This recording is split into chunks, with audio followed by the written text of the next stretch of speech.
Hei vaan ja tervetuloa taas kuuntelemaan Mitä sulla oli mielessä podcastia. Tänään on aiheena vireystila, motivaatio ja mielen tasapaino. Ja nyt on vieraana artisti, kokenut esiintyjä, voidaanko ehkä sanoa myös urheiluvaikuttaja. Kiitos. Lahtelainen rap-artisti Brady. Ja keskustellaan vähän myös vireystilasta ja siihen ehkä liittyen myös motivaatiosta sitten, niin lähdetään ensin liikkeelle tästä vähän niin kuin vireystilasta esiintymiseen ja ehkä myös niin kuin, biisien rakentamiseen, esiintymiseen ylipäätänsä, niin onko sulla ollut jotain sellaisia vaiheita sun uralla, jolloin esimerkiksi vireystilan hallinta on ollut jotenkin haastavaa, että miten sä oot päässyt nostamaan sun vireystilaa vaikka esiintymisissä tai miten sitä on ollut vaikea jotenkin hallita, että on ollut vireystila jotenkin matala tai vaikka liian korkea, jos sä oot lähtenyt johonkin esiintymiseen tai... No, uralla alkaa olla semmoiset, joku voi laskea joku hyvä numeroissa, mutta sanoisin, että 4. vuosisata suomiräppiä vyön alla, niin siihen mahtuu monenlaisia tiloja. Kyllä. Mutta mä oon äärimmäisen kiitollinen siitä, että jotenkin hyvällä kasetilla, tasaisella kasetilla varustettu kaveri, että mä en ole ainakaan tuon asian kanssa mitenkään älyttömästi kipuillut, mutta toki varsinkin nyt sitten, kun 40 paremmalla puolella tuli isäksi, niin sen mä oon huomannut ainakin, että pikkulapsiarki on niin ihanaa kuin se onkin, niin se on äärimmäisen kuluttavaa. Ja oon huomannut sitten, kun monta kertaa on esimerkiksi Lahdessa ollut kotona keikkoja ja on sitten ollut sellainen tilanne, että aika lailla suoraan sieltä jostain nukutusrumbasta tai jostain muusta niin kuin suoraan siitä lapsikuplasta pitäisi vetää sitten räppärin viitta niskaa ja lähes suoraan lavalle, niin en ole parhaimmillaan niin kuin siinä, että se semmoinen nopea transitio siitä niin kuin isikuplasta lavalle, niin se on haastava. Ja oppinut sitten, että isi tarvii semmoisen välivaiheen, että keikkapäivinä nyt niin kuin pyrin järjestää silleen, että se lähtö ei tulisi, vaikka kotikaupungissa onkin ja mahdollistus tulla niin kuin melkein suoraan stagelle, niin mä tarvin selvästi niin kuin semmoisen aklimoitumisen siihen, niin kuin, että sitä päkkärimuhimista pitää päästä vähän harrastaa siinä ennen kuin menisi stagelle, että siihen sitten omia työkaluja, että se selvästi, että jotenkin niin kuin aivot on eri asennossa, kun tulee sieltä isimaailmasta, niin se on tuommoista niin kuin tuoretta konkretiaa, että siinä mä huomaan selkeän eron. Muuten mä niin kuin koen, että esiintymistilanne varsinkin, niin se vaikka on pitkä ura, mä nautin siitä todella paljon live-esiintymisestä ja koen, että livenä räppäri mitataan ja kun siihen stagelle pamahtaa, niin onko se adrenaliini vai mikä se on, mutta se korjaa niin kuin lähes kaiken, että vaikka olisi ollut kurja päivä tai kurja viikko tai mitä tahansa, niin se kyllä unohtuu sillä hetkellä, kun on mikki kädessä ja niin kuin tulee se esiintymisen rush, niin sitä kyllä loksahtaa siihen modeen, että silleen mä en niin kuin siihen esiintymistilanteeseen tarvi mitään älytöntä preppausta tai tekisin jotain rutiineja ja meditoisin ja valmistaisin, että kyllä se sitten, vaikka mikä olisi, niin se adrenaliini kyllä korjaa mut oikeaan zoneen. No mä mietin just, että just ehkä tollainen tilanne, että tulee vaikka nopeasti jostain toisesta siirtymästä vaikka esiintymiseen, niin voi vaatia just sellaisen pienen valmistautumisen ja monella saattaa olla just jotain rutiineja siihen, että voi tehdä vaikka jotain fyysistä harjoitetta. Urheilijat saattaa tehdä jotain fysiikkatreeniä ennen kuin ne menee kilpailemaan tai niillä saattaa olla joku, että ne syö vaikka jotain vähän ennen sitä, että ne saa niin kuin elimistön niin kuin liikkeelle. Joo, ja ainahan on noita tapoja ja rutiineja ja tuommoisia. Kaikilla meillä jotain omia mantroja vähän niin siinä, että on klassinen, että tämä jääkiekkoilija syö aina tuon saman pastan pelipäivänä ja muuta, että sitten se menee ja loksahtaa sinne uomiinsa, mutta on silleen tylsä jätkä, että mulla ei ole mitään hienoa tähän tiputtaa, että Brady tekee aina ennen keikkaa samat. Mutta ehkä se on se oma aika ja vähän niiden niiden keikkajätkien kanssa siinä huuleheittoja.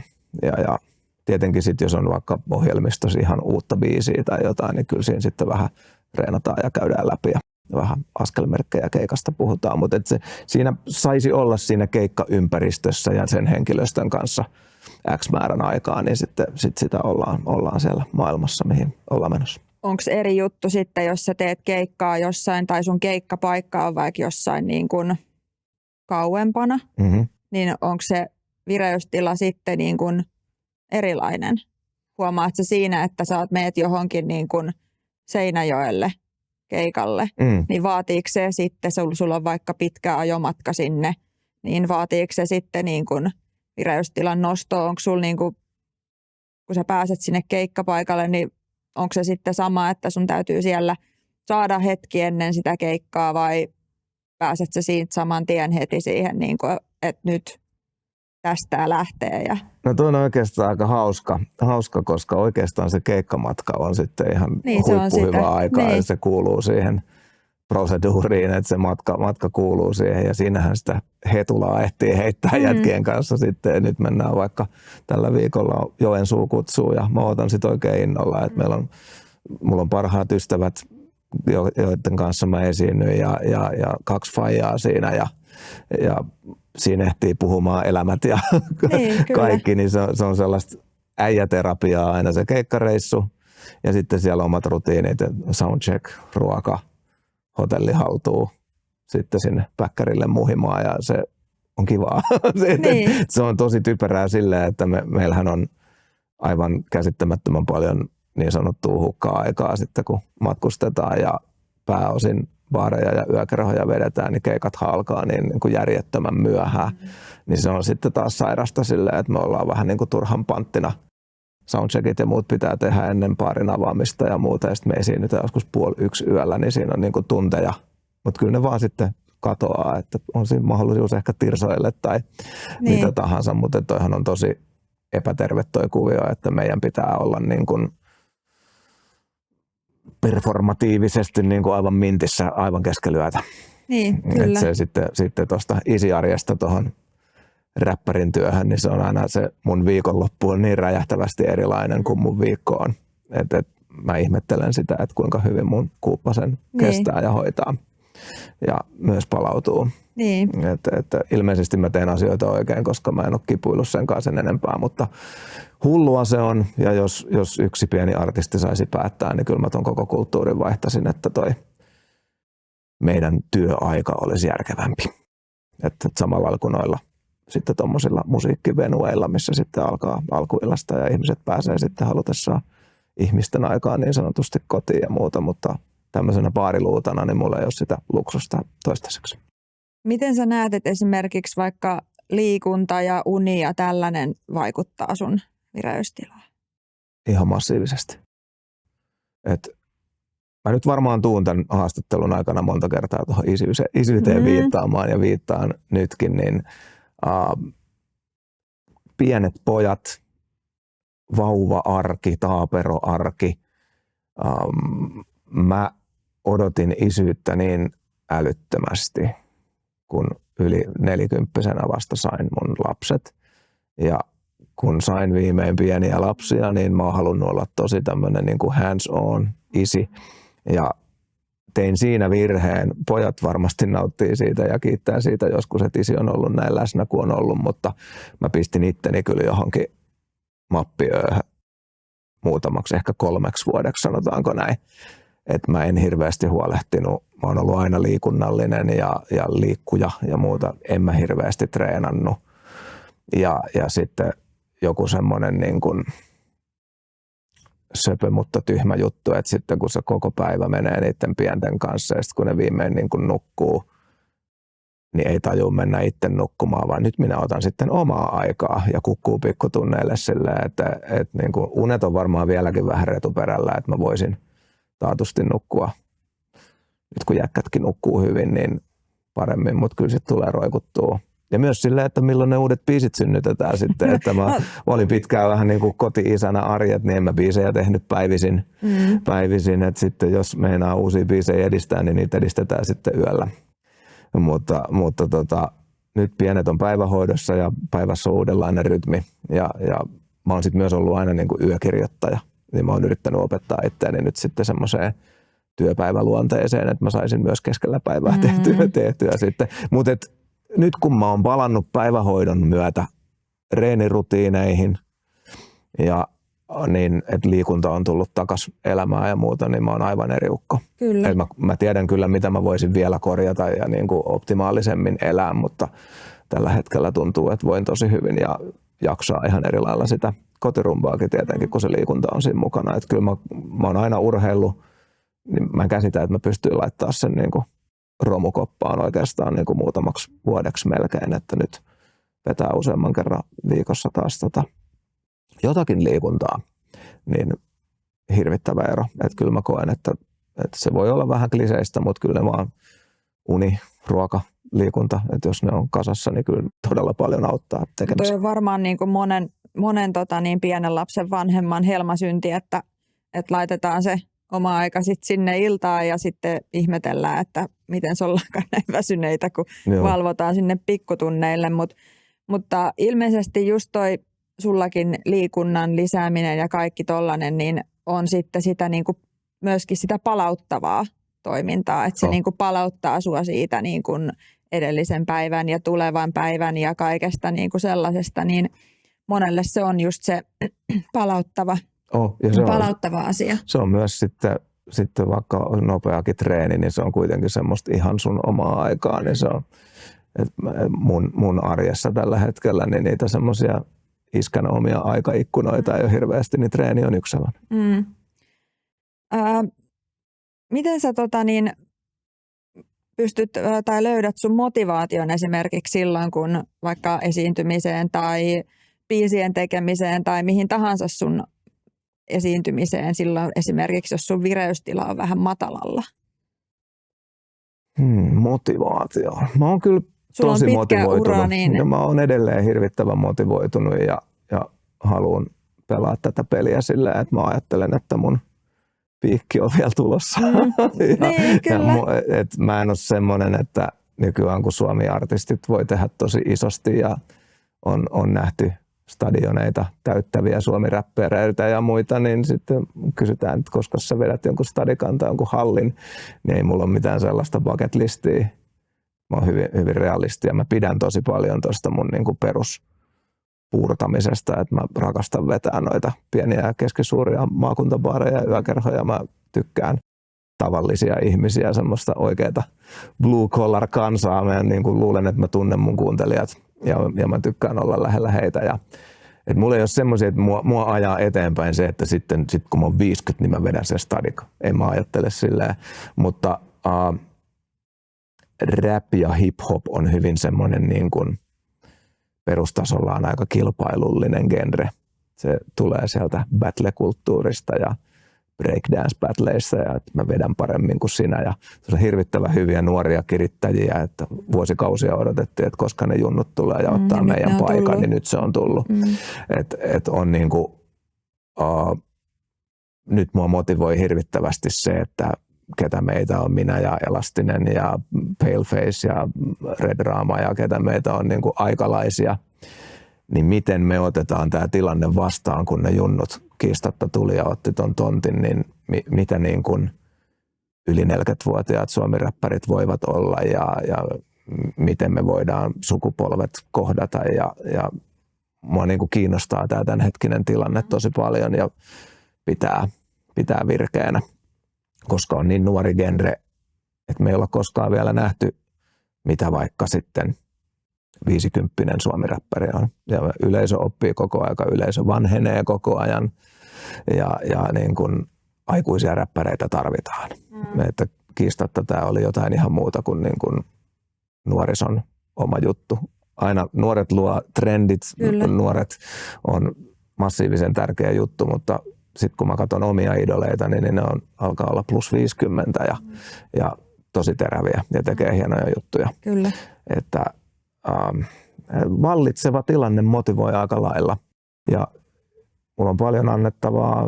Biisintekoprosessi on mulle sellaista, joku tekee sudokuja ja mä teen biisejä. Että kyllä se niin kuin oma kirjoittaminen ja hyvien riimien ja juttujen keksiminen, niin ei siitä ole hohto kadonnut koskaan. Mä oon löytänyt vähän niin kuin uusia suuntia. Mä oon ollut hirvittävän innostunut vaikka country-musiikista nyt viimeiset vuodet ja nyt niin kuin ajan sitä tonne, niin kuin, että mä haluaisin tehdä niin kuin country-vaikutteista suomi-räppiä ja siinä on niin kuin uusi sivu, josta mä oon hirvittävän innoissaan. Että mulla on tosi hyvä biisintekijätiimi tuossa, kenen kanssa tehdään ja mä haluaisin olla se, joka lyö sen läpi Suomessa ja niin kuin uusi juttu. Aika stressittömästi mä niin kuin painan, niin, että on just ollut isoja haastatteluja, JVG on puhunut asiasta ja monet isot artistit niin kuin suomi-räpin ja popin niin kuin tietynlaista ikärasismia. Että jotenkin semmoinen iso yleisö tuntuu ajattelevan silleen, että helposti että on niin nopeasti vanha tai ohi tai jotain, mutta mä koen, että näin ei todellakaan ole. Että niin kuin on motivoivaa niin kuin katsoa, mihin tätä uraa voi venyttää ja niin kuin avata uusia polkuja. Et se on normaalia, että aina nuori tulee ja uusi juttu tulee ja ottaa tonttia ja se on supersuosittua. Mutta sitten, miten mä niin kuin sanoisin, että tässä voi aika paineettomasti tehdä omaa juttua tällä hetkellä sille koreyleisölle ja oppii uutta ja ihastella nuorten meininkiä. Kyllä. Onko sulla ollut niin kuin jotain sellaisia hetkiä, että sulla on ollut motivaatio jotenkin niin kuin hukassa? Ja miten sä oot niin kuin noussut sit siitä? On ollut ja oikeastaan ehkä siinä vaiheessa, kun tuli suoratoistot ja striimikulttuuri ja mä en oikein tiedä, kuka sen pallon sysäsi aikanaan liikkeelle, että ruvettiin niin paljon katsoa numeroita. Muistan, kun 50 Centillä ja Kanye Westillä tuli levyt samaan aikaan ja he julisti niin kuin kilpailun, kumpi myy enemmän. Että onko se semmoinen vedenjakajakohta, missä on ruvettu tuijottaa niitä myyntilukuja. Ja numerot on helppo mittari. Niin, kyllä. Ja sitten se on musta hirvittävän huono kulttuuri siinä mielessä, että ihminen on yksinkertainen ja helposti katsoo, että paljon numeroita, hyvää, vähän numeroita, huonoa, kun se ei ollenkaan mene silleen. Sitten musta tuntuu, että se kaikista paras ja nokkelin ja innovatiivisin räppi on aina ollut jossain muualla kuin top-listassa. Ja niin kun olen ollut tietenkin hirvittävän onnellinen siitä, että hip-hop viimein pääsi niin kun ykköstontille ja popmusiikin niin kun ykköspallille. Kun niin paljon muutakin. Mutta kuitenkin sitten, kun mulla on ollut hetkiä, että mulla on ollut, mun uusi biisi on automaattisesti jotain jalometallia tulee seinään. Että on kultaa tai platinaa tai tuplaplatinaa tai jotain, niin mulla on ollut semmoinen tilanne. Ja sitten on ollut mielenkiintoista kohdata, kun asia ei olekaan enää näin. Ja niin kuin käydä se, että onko mä jotenkin huonompi nyt. Että pitää ymmärtää tosi isoja muutoksia, mitä tuossa on käynyt ja miksi ei enää ole ne numerot samaa kuin ennen ja niin kun on saanut hittejä, niin kyllä mäkin olen astunut siihen ansaan, että yrittää jahdata hittiä. Kyllä. Mä oon osannut tehdä tätä ennen, miksi mä en nyt enää osu, että mikä on muuttunut, että kyllä mäkin olen niitä numeroita tuijottanut ja puristanut mailaa hittihakuisuuden nimissä. Ja se on tosi myrkyllinen paikka. Tuleeko siitä just vähän niin kuin se tavallaan niin kuin epäonnistumisen pelko myöskin sitten? Ehdottomasti. Että jos näkee vaan ne numerot ja katsoo, että okei, nyt nämä vetää tonne kärkeen ihan jatkuvasti. Ja sitten, että miksi mulle ei niin kuin, että jos mä nyt teen tämän biisin, julkaisen tämän biisin, mitä jos tämä ei nyt meekään, sitten tulee se epäonnistumisen pelko. Kaikki se, että onko mä sitten huonompi kuin nämä muut, mikä tässä on mennyt pieleen ja sitten voiko tulla sellainen, että uskallanko mä edes julkaista tätä. Että jos ei tämä onnistu, niin sitten tulee sellainen, niin kuin, tavallaan myöskin voi tulla sellainen häpeä siitä, ja voiko tulla sellainen, että jos tämä ei onnistu, niin mitä tästä sitten niin kuin lehdistö kirjoittaa vielä. Ja sitten niin kaikki ne paineet. Mä en ole koskaan ollut oikein semmoinen, että mua pyöriteltäisiin mediassa. Hyvä niin. Mä en ollut tarpeeksi suosittu siihen. että mun jotain niinku Bradin single floppasi.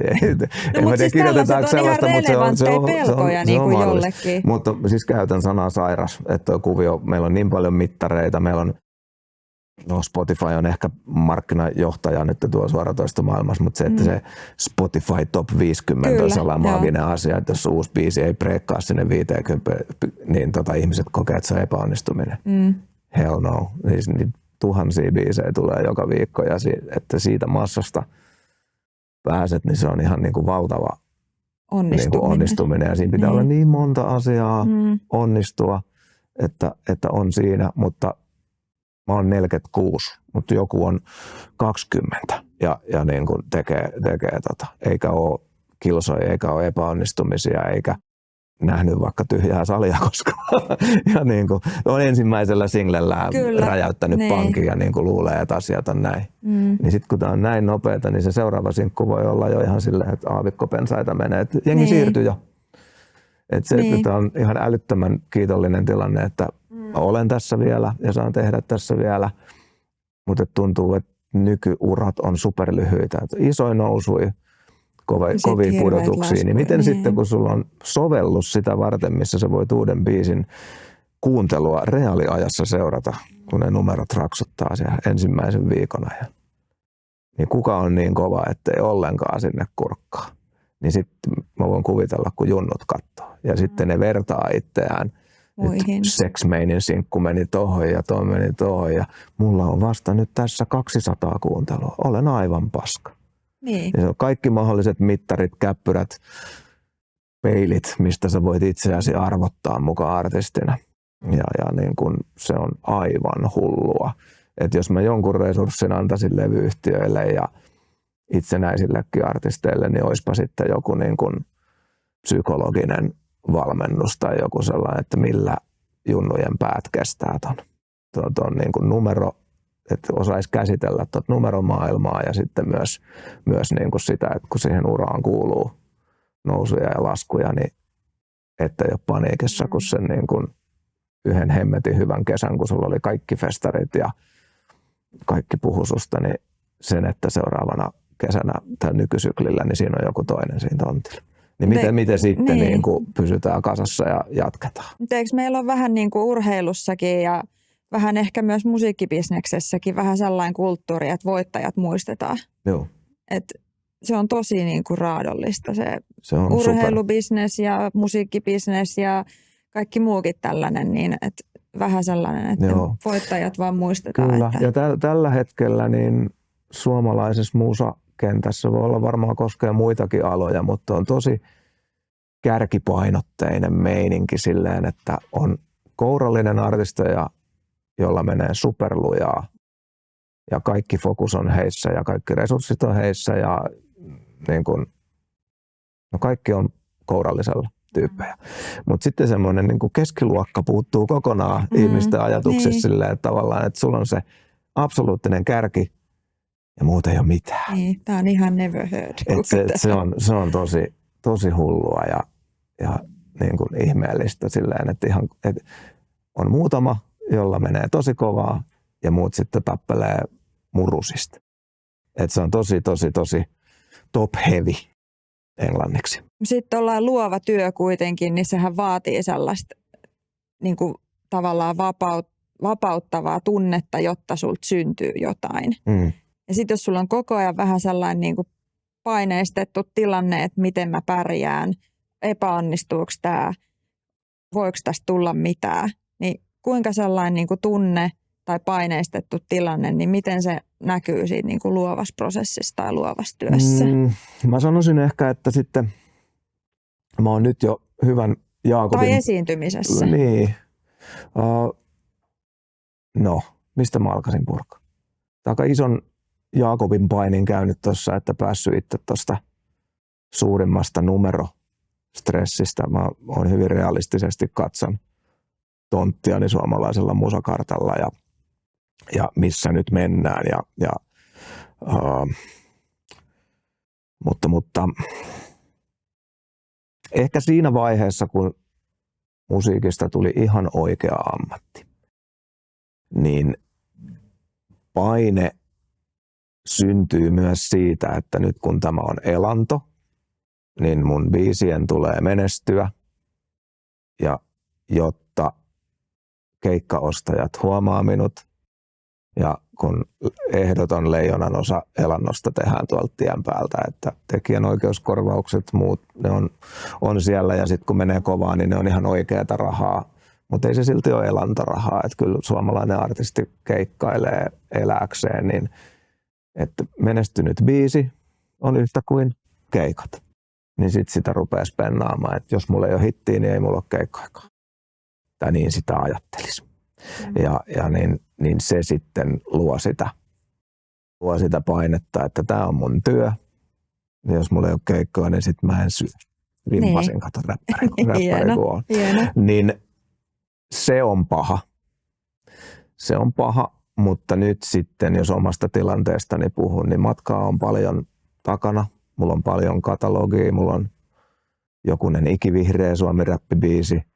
Ja mä oon tiedostanut sen, että ei porukka tuu sinne mun keikoille sen uusimman biisin takia, vaan ne tulee ehkä jo pikkuhiljaa nostalgian takia, ne tulee tärkeiden ikävaiheittensa tärkeää biisiä, ne tulee puolisonsa ja hänen itsensä meidän biisiä kuuntelemaan, niin heitähän mä palvelen. Mutta uusi musa on elintärkeää pitämään sen, niin kuin inhoan sanaa, relevantti. Mielestäni kaikki, ketkä on tällä hetkellä aktiivisia, on relevantteja oikeasti, mutta niin kun, tämä nimi pysyy jossain määrin esillä ja niin kun uusi biisi on bensaa tankkiin. Ja taas tulee vähän pieni ripaus siitä valokeilasta tulee silloin kuitenkin itseen, kun julkaisee uutta. Et tällä hetkellä mä koen, että on hyvin paineeton tila tehdä musiikkia, mutta mun täytyy saada nyt pitkä julkaisematon hetki katkaistua ja parantaa niin kuin uuden musan julkaisusykliä, että mä olen aktiivisempi ja julkaisen useammin huolimatta yhtään miten ne menee. Että kyllä niin kuin mä luotan, mulla on hyvä koreyleisö ja jokaisen viime vuosien niin kuin oli nämä vauvavuodet ja oli koronavuodet ja kaikki on ollut tosi semmoista silppua, että on sinkku silloin ja toinen tällöin ja on ollut suuri ilo huomata, että jokaisena julkaisupäivänä ne numerot on korkeat, että mulla on aina hyvä ykköspäivä, se kertoo siitä, että mun yleisö on siellä ja niitä kiinnostaa, että mun uusi musa tulee.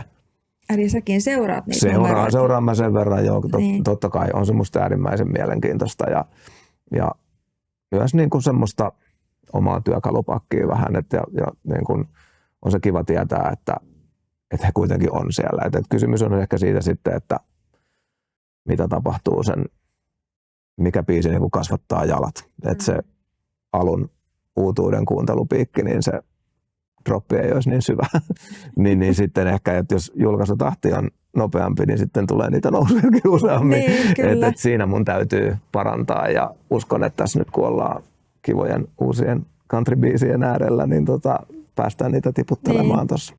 Mutta voihan joku biisikin olla sellainen, että vaikka se niin kun, ensin nousisi tosi kovaa, ja sitten se vähän droppaisi, mutta sitten se kuitenkin vakiintuu jollekin tietylle ihan ok, tai siis hyvälle tasolle. Että ei se droppikaan välttämättä tarkoita sitä. Mulla on ollut tosi hyvä tuuri siitä, että tuossa kun sitten kaiken näköisiä rojalteja maksetaan joka vuosi ihmisten tekemästä musasta, niin mulla on tosi hyvä se tilanne silleen, että mun katalogia kuunnellaan aika tasaisesti. Että se mun homma ei niinkään riipu aina siitä kurentin uusimman sinkun menestyksestä, että siellä se putputtaa. Kyllä, niin. Ja niin kuin nykyään on mahdollista silleen, että sitten vanha biisi saattaa jonkun TikTokin myötä niin kuin saada ihan uudet jalat, että se on hullua. Mä oon kokenut tässä mun matkalla niin monta tollaista niin kuin musan kuluttamisen tapojen murrosta, ettei tosikaan, että aina on joku uusi haippi, mikä muuttaa kaiken. Vähän tuosta niin kuin epäonnistumisen pelosta ja siitä niin kuin tunteesta. Nyt on ihan hirveästi, niin kuin sä sanoit, niin on tullut tällaisia nuoria uusia artisteja, joista kukaan ei ole ehkä kuullut ennen kuin niiltä on tullut se uusi hitti yhtäkkiä radiossa soi. Ja sen jälkeen ne on tähtiä tuolla taivaalla. Ja mutta kun mä en tunne yhtään sitä musa-genreä, niin onko niinku olemassa sellaista, että nuoret esimerkiksi pelkäis epäonnistuvansa ennen kuin he on edes aloittaneet tai yrittäneensä? Mä en ole nuori, niin mä en tiedä. Mutta oot sä ollut tällaisissa niin kun vaikka jossain työpajoissa, mistä työstetään biisejä, tai että he niin kun, kuinka rohkeita he on niin kun julkaisemaan jotain omia biisejään niin kun pelkäämättä sitä epäonnistumista tai sitä häpeää? Sekä että olen kohdannut molempia. Että olisi niin kun hyviä artisteja, mutta he ei vaan uskalla esimerkiksi. On heitäkin, mutta mä koen, että suomalainen nuori on todella paljon itsevarmempi kuin koskaan. Mä oon enemmän huolissaan niin kuin epäterveistä odotuksista. Mä luulen, että joku on se sitten syytämmekö TikTokia vai mitä nykymaailman meininkiä, mutta mä luulen, että heitä on viljalti enemmän, jotka luulee, että nyt kun mä vaan päätin, että mä oon räppäri ja sitten mä julkaisen tän näin, niin sitten ensi vuonna mulla on ne kaikki festarit. Siihen ansaan ei saisi niin kuin mennä. Mä oon tosi huolissani siitä, että on mahdollista tosiaan sillä ekalla biisillä ilman vanhoja kunnon levyyhtiöitä, ilman mitään koneistoa nousta esiin. Se on hemmetin hieno juttu. Että kyllä siinä TikTokissa paljon hyviäkin puolia on, että niin esiin pääsemiseen ja muuhun, mutta että on mahdollista saada se iso nousu, mutta musta se on hirvittävän vaarallista, jos ei ole niitä, mitä minä kutsun rämpimisvuosiksi. Jos ei ole niitä tunteja sisällä ja niin kuin nähty niitä keikkoja, missä vedetään pelkälle miksaajalle ja niin kuin ennen sitä, kun breikkaa, niin musta se on vaarallista. Että jotenkin mä silleen on vanhanaikainen, että mun mielestä olisi arvokkaampaa niin kuin tehdä se työ ensin sisään ja tosiaan rämpiä ja sitten sillä työllä saada voitto. Kyllä. Että niin kuin vitsi, tähän meni nyt X vuotta ja hei jätkät, me tehtiin tämä nyt. Että se olisi jotenkin kestävämpää ja arvokkaampaa, mutta et se on ihan uudenlainen tilanne ja niin kuin aikaisemmin sanoin, niin miten sitä sitten käsitellään, jos käy lottovoittaja ensimmäinen menee kovaa, niin tiedostaa sen, että se voi olla hetkessä ohi. Ja siitä se työ vasta alkaa. Niin. Että vielä tuohon, että ne nuoret, jotka kipuilee sen julkaisun kanssa, niin heitä ehdottomasti on tuolla. Ne saattaa monesti olla yksinpuurtajia, ja niin sitten lähettelee nykyään, kun meidät vanhemmat artistit saa tosi helposti kiinni, niin kyllä mulla koko aika tulee niitä, että voisit sä kuunnella mun demon, mitä parannettavaa tässä olisi. Niin on myös niitä analyyttisempia, jotka miettii, että onko mä valmis, onko tämä mun kama tarpeeksi hyvää. Niin kyllä heitäkin tuolla on, mutta mä huomaan, että selkeästi he on, että niillä ei ehkä ole siinä sparrareita, että ei ole tarpeeksi korvia tai tahoja, joita ne uskoisi tai kunnioittaisi tai arvostaisi antamaan sitä palautetta, niin kyllä heitäkin tuolla hirveästi on.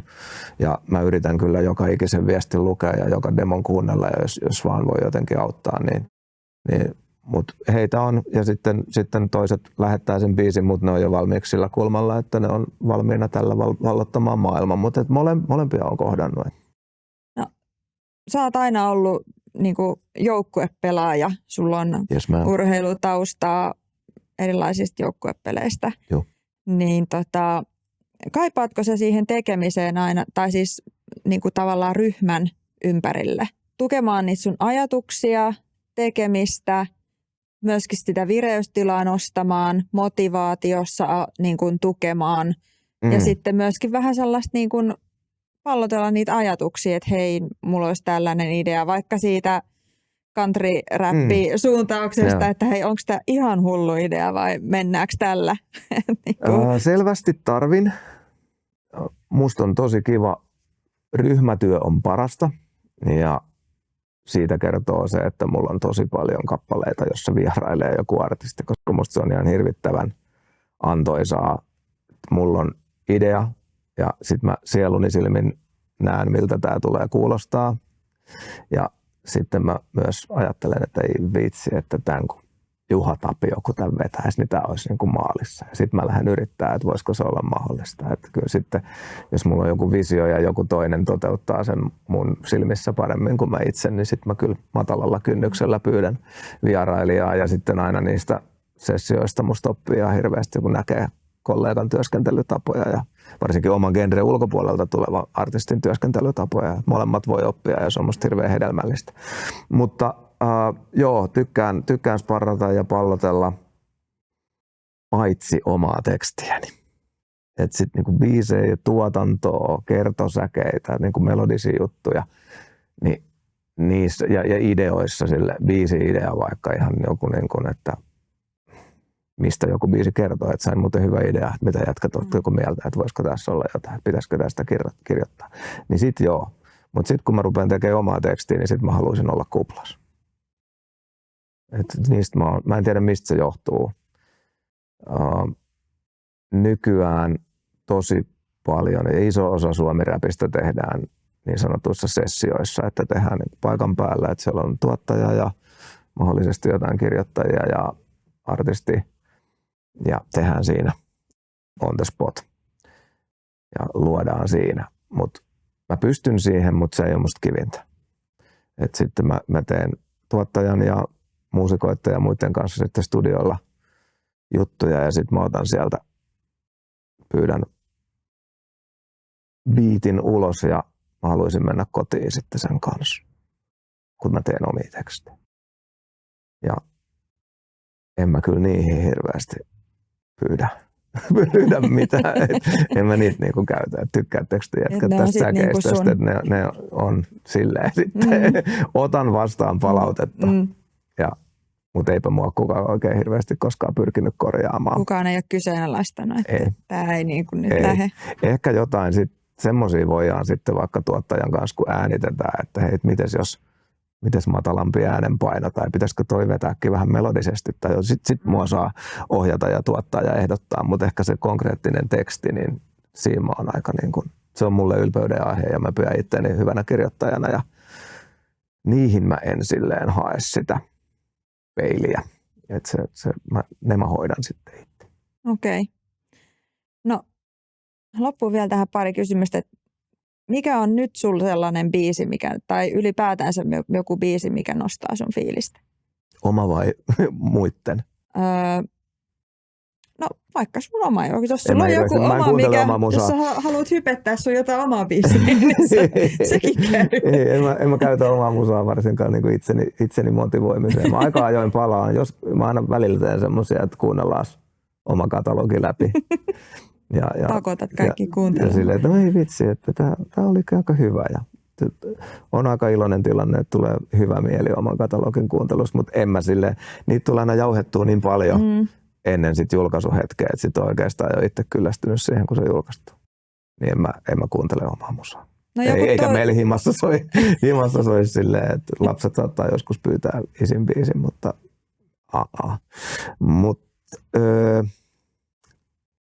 joku biisi. Joku, mikä nostaa sun fiilistä. Mulla on kautta aikojen ollut sekä hyvässä ja pahassa, niin maailman paras biisi on Guns N' Rosesin November Rain.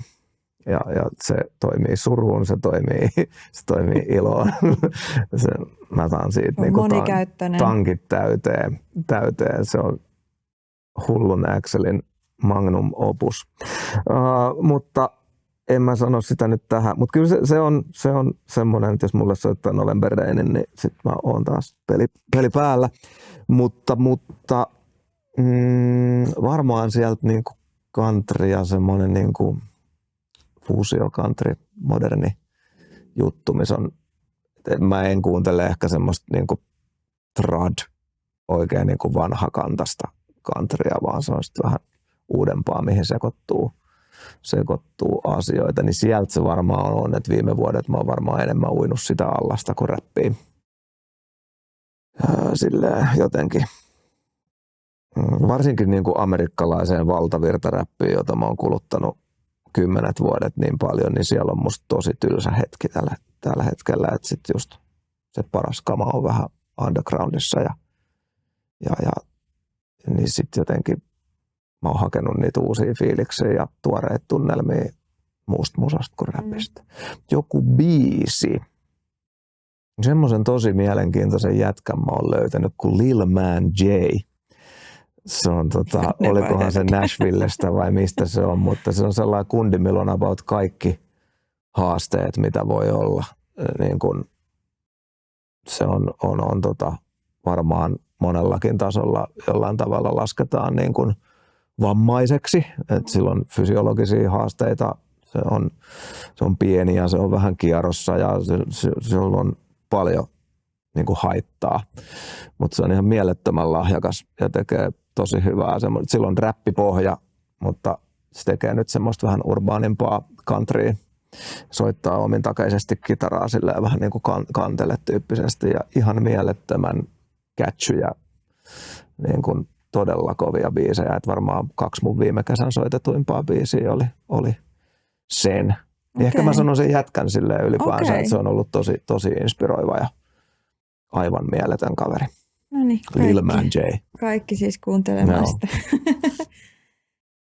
No jos sä saisit antaa jonkun vinkin motivaation ylläpitämiseen, niin mikä se voisi olla? Sulla on hirvittävän pitkä ura takana, niin mikä olisi motivaation ylläpitämiseen? Tehkää lapsia. Siis se kun mä sain muksut, niin kaikki muuttui ja ei tarvitse enää elämän tarkoitusta kysellä. Että kyllä se, että jos mä teen jotain, niin mä teen sen, jotta mun lapsilla olisi hyvä olla ja hyvä tulevaisuus. Että niin kuin isi sai nyt syyn kaikelle. Niin kuin vähän huumoria, mutta se on oikeasti mun motivaatio numero 1.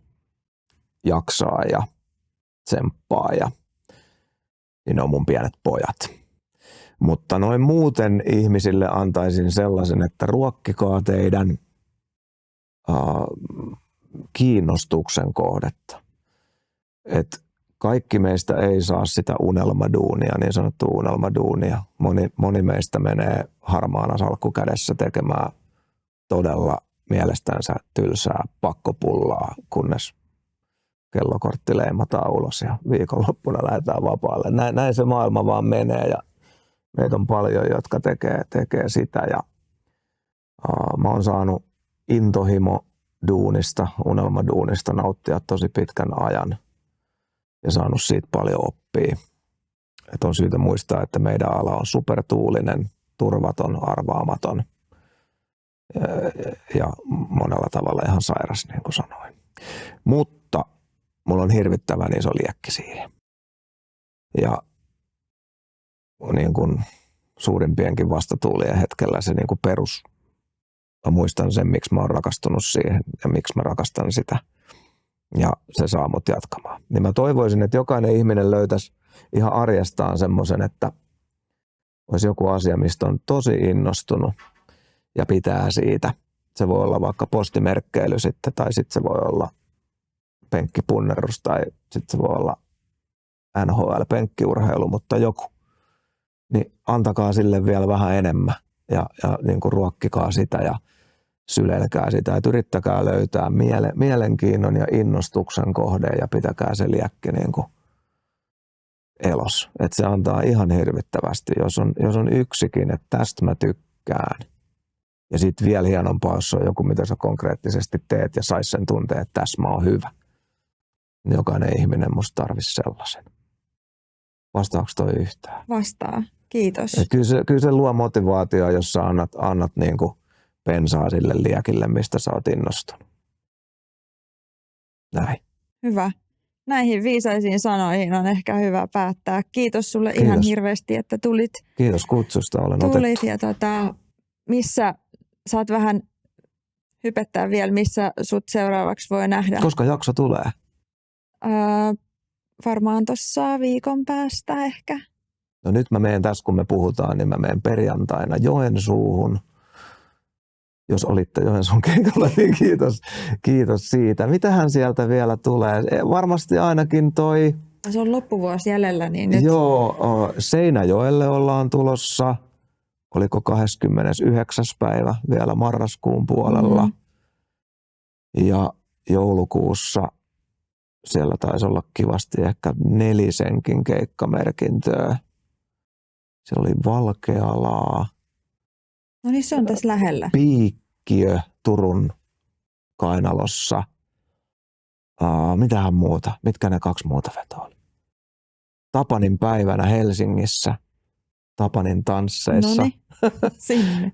Ainakin noin nyt ulkomuistista, mutta hyvä. Seuratkaa Bradi03 Instagramia esimerkiksi ja muita someja, niin ei me keikat ohi. Kyllä mä niistä aina viimeistään keikkaviikolla lyön rumpua siellä.